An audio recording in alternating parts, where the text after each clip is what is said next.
तो आप देखें वज़ीर दिफा ने क्या कहा पाकिस्तान के। ख्वाजा आसिफ साहब ने जो स्टेटमेंट दिया है तो वो लंबा चौड़ा, लेकिन उसका एक हिस्सा मैं आपको बता देता हूँ। उन्होंने कहा कि कोई भी फ़ौजी बाउंड नहीं है कि वो गैर कानूनी अहकामात को माने अपने सीनियर्स के। यानी मिसाल के तौर पे जो बात शहबाज गिल ने की थी बगैर फ़ौज का नाम लिए, शहबाज गिल ने इदारों की बात की थी, ऑफिसर्स की बात की थी, तो उसने इशारों में बात की थी, उसने किसी इदारे का नाम नहीं लिया था जब शहबाज गिल ने यह बात की थी ARY के ऊपर। लेकिन ख्वाजा आसिफ ने यह बात की है Jio TV के ऊपर।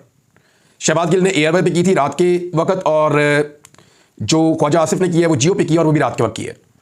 और जुमले ज़्यादा ख़तरनाक बोले हैं ख्वाजा आसिफ ने, क्योंकि उन्होंने नाम ले लिया है। और उन्होंने वो मिसाल दे रहे थे फैज़ हमीद की और जनरल बाजवा की कि फ़ौजी जो है वो बाउंड नहीं है, जूनियर फ़ौजी कि वो सीनियर की बात माने और गैर कानूनी अहकामात माने, और ये चीज़ें तो दोनों ने एक जैसी बात कर दी। ख्वाजा आसिफ ने नाम लेकर कर दी और शहबाज गिल ने बगैर नाम लिए वही बात कर दी। अब मैं ज़रा थोड़ा सा नक्शा खींच देता हूँ कि जब शहबाज गिल ने यह बात की थी तो हुआ क्या था। शहबाज गिल ने जिस वक्त ये बात की तो फौरी तौर पे मुकदमा दर्ज हुआ, कराची के अंदर भी कार्रवाई हुई, अम्माद यूसुफ को गिरफ्तार किया गया, ARY को फौरी तौर पे बंद कर दिया गया, ARY का लाइसेंस जो है वो मनसूख कर दिया गया, मुअत्तल कर दिया गया। काशिफ अब्बासी जो है उनको लाहौर जाना पड़ा फौरी तौर पे उस रात निकल के। जो खावर घुमन साहब हैं उनको अपने गाँव जाना पड़ा फौरी तौर पर वहाँ से निकल कर। अरशद शरीफ साहब को इसी वाक़े के बाद पाकिस्तान छोड़कर दुबई जाना पड़ा फौरी तौर पे। हालात इतने ज़्यादा ख़राब कर दिए गए, ARY को बंद कर दिया गया, अम्माद यूसुफ गिरफ्तार भी हो गए और ज़मीन तंग कर दी गई सारे के सारे लोगों के ऊपर। दूसरी जानिब शहबाज गिल साहब जब अगले दिन, और ये मुहर्रमुल हराम का टाइम था, अगले दिन जब शहबाज गिल साहब जा रहे थे बनी गाला इमरान खान साहब के पास अपनी ड्यूटी पे, तो उन्हें रस्ते में जो है लॉ इन्फोर्समेंट वालों ने उनकी गाड़ी रोकी, शीशे तोड़े, उन्हें निकाला और उनको घसीट के ले गए। फिर शहबाज गिल साहब को ले जाने के बाद नंगा किया गया, उनको बदतरीन तशद्दुद का निशाना बनाया गया, उनकी बॉडी के नाजुक हिस्सों पे करंट लगाया गया, और उन्होंने ये तमाम शिकायत की और वो खासे हद तक बीमार दिखाई दिए और खासे सहमे हुए और डरे हुए दिखाई दिए, क्योंकि एक अकेले आदमी को बहुत ज़्यादा टॉर्चर किया गया था जो दिखाई दे रहा था। और इस टॉर्चर की गवाही पाकिस्तान के बहुत सारे सहाफ़ी जिनके पास लिंक्स थे वो दे रहे साहब को काफ़ी अर्से तक बाहर नहीं आने दिया गया। इमरान खान साहब ने इस मामले पर एहतजाज करते हुए एक्शन लेने की बात की, तो एक जज साहबा का उन्होंने नाम ले लिया, तो उस पर एक तौहीन अदालत भी हो गई और वो कार्रवाई भी चलती है और दहशतगर्दी के मुकदमात भी हो गए। तो ये है वो वाली कहानी। अब ख्वाजा आसिफ ने उससे ज़्यादा इंटेंसिटी का स्टेटमेंट दिया है और बाकायदा फ़ौज के इदारे का नाम लेकर दिया है। देखना यह है कि जिन लोगों को बहुत गम गुस्सा था और जिन्हें यह लगा कि शहबाज गिल ने लिमिट क्रॉस की है, क्या उन्हें इस मरतबा भी ये लगेगा कि शहबाज गिल ने लिमिट क्रॉस की है, या फिर पाकिस्तान में कानून सिर्फ मिडिल क्लास के लिए है? तो पाकिस्तानी इस मुल्क का पहिया घुमाने के अंदर सबसे ज़्यादा मेहनत करते हैं, ज़्यादा डांट भी खाते हैं, सबसे ज़्यादा मार भी खाते हैं, सबसे ज़्यादा तजलील भी उनकी होती है, उनका हक भी छीना जाता है, उनसे टैक्सेस भी ज़बरदस्ती लिए जाते हैं, और फिर उनके ऊपर ही सिर्फ कानून का इतलाक होता है, या अलीट क्लास के ऊपर भी कानून का इतलाक हो सकता है? क्या एक ताकतवर वजीर के खिलाफ भी कानून उसी तरह हरकत में आएगा जैसे एक शहबाज गिल के खिलाफ एक मिडिल क्लास? मरियम नवाज साहबा अपने वालिद की सियासत का कुछ भी बाकी नहीं छोड़ना चाहती, मुझे तो ऐसा लगता है।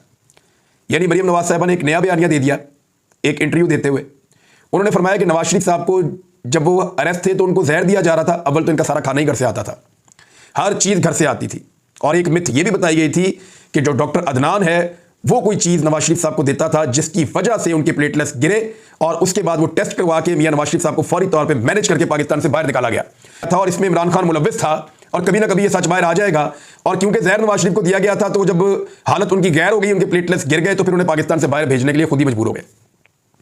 एक तरफ कहती हैं जहर दिया जा रहा था, मारना चाहते थे, फिर दूसरी तरफ कह रही हैं कि उनको बचाना चाहते थे, उनको पाकिस्तान से बाहर। दो बातें अलग अलग समझ नहीं आ रही। और अगर किसी जहर के नतीजे में नवाज शरीफ साहब के प्लेटलेट्स गिर गए थे और वो रिपोर्टें आ रही थी, तो फिर जैसे ही वो हीथ्रो एयरपोर्ट पे उतरे बरतानिया में, उनका जो पहला टेस्ट लिया गया और 3 दिन के बाद जो दूसरा टेस्ट लिया गया, उन दोनों टेस्ट के अंदर मियां नवाज शरीफ साहब के प्लेटलेट्स 2.5 लाख से ज़्यादा थे। तो चंद हज़ार से 2.5 लाख तक कैसे पहुंच गए? सिर्फ एक फ्लाइट ऐसा कमाल कर सकती है? नहीं कर सकती। ये मैंने चैलेंज किया हुआ, और चैलेंज किए हुए मुझे 2 साल हो गए। दिन हीथ्रो एयरपोर्ट पे उतरे थे, उस दिन जो उनका टेस्ट लिया गया था प्लेटलेट्स का, वो रिपोर्ट लेकर आए मंजरे आम पे, उसको दिखाएं कि जनाब इसके अंदर मियां साहब के प्लेटलेट्स कम है।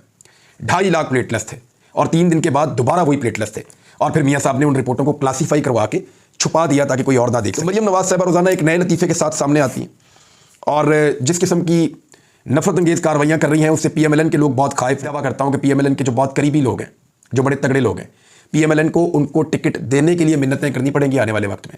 मैं फिर आपको कह देता हूँ, बहुत सारे लोग इलेक्शन हारने के खौफ से या अपनी पार्टी की पॉलिसीज़ की वजह से ऐसे नाराज़ हैं कि वो इलेक्शन अब लड़ना नहीं चाहते, कम से कम इस मरतबा। दूसरी जानिब पुलिस ने जो एक अजीबोगरीब किस्म का मामला घड़ लिया था कि ज़िल्ले शाह जो है नौजवान कारकुन इमरान खान साहब का, जिसका कत्ल हुआ है, वो एक एक्सीडेंट में मारा गया, उसका पोल खुल गया है। पोल कैसे खुला है ये मेरे सामने पोस्टमार्टम रिपोर्ट पड़ी है। 26 जगह पे ऐसा तशद्दुद किया गया कि उसके वाज़ेह निशानात इसके जिस्म पर मौजूद हैं। यानी दाएं पाँव पे बाएं पाँव पे, दाईं रान पे बाईं रान पे, फिर उसके बाद कूलों पे, उसके बाद कलाइयों के ऊपर टॉर्चर, हाथों के ऊपर टॉर्चर, पेट पे टॉर्चर, कोनियों के ऊपर, दोनों कोनियों के ऊपर टॉर्चर, दोनों शोल्डर्स के ऊपर शदीद टॉर्चर, और चेहरे के ऊपर 7 निशानात हैं, बड़े जख्मकार उनके साथ हैं। ताकतवर हल्के इस वक्त जियो के साथ हैं, तो इसलिए वो माफी नहीं मांगेंगे। जियो से मुझे याद है कि ख्वाजा आसिफ के खिलाफ क्या वो एक्शन होगा, और क्या जियो के साथ भी वही सारा कुछ होगा जो एयर भाई के साथ हुआ था?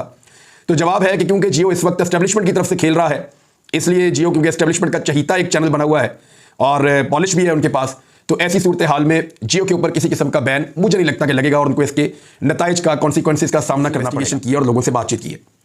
जिले शाह का थोड़ा सा मैंने आपको पहले बताया कि वो ज़हनी तौर पे थोड़ा सा मफलूज था, यानी सीधा आदमी था, मलंगा आदमी था जिसको आप कहते हैं। तो आरिफ हमीद भट्टी साहब से मेरी बात हुई तो उन्होंने भी मुझे ये बात कंफर्म की कि उनको भी इस बात का शक है कि पुलिस वाले इसको मारते जा रहे होंगे और ये चिल्लाता जा रहा होगा। वो जिस चीज़ से मना कर रहे होंगे ये वही चीज़ करता जा रहा होगा, और उन्होंने जिद में आके इसको इतना मारा कि इसकी हालत गैर हो गई और इसकी डेथ हो गई। अब ये है सारी सूरत हाल, और पोस्टमार्टम की रिपोर्ट जो चीज़ें बता रही हैं वो भी आप देख लीजिए। अली बिलाल की मौत दिमाग में गहरी ज़रब आने के बाद खून ज़्यादा बहने की वजह से हुई।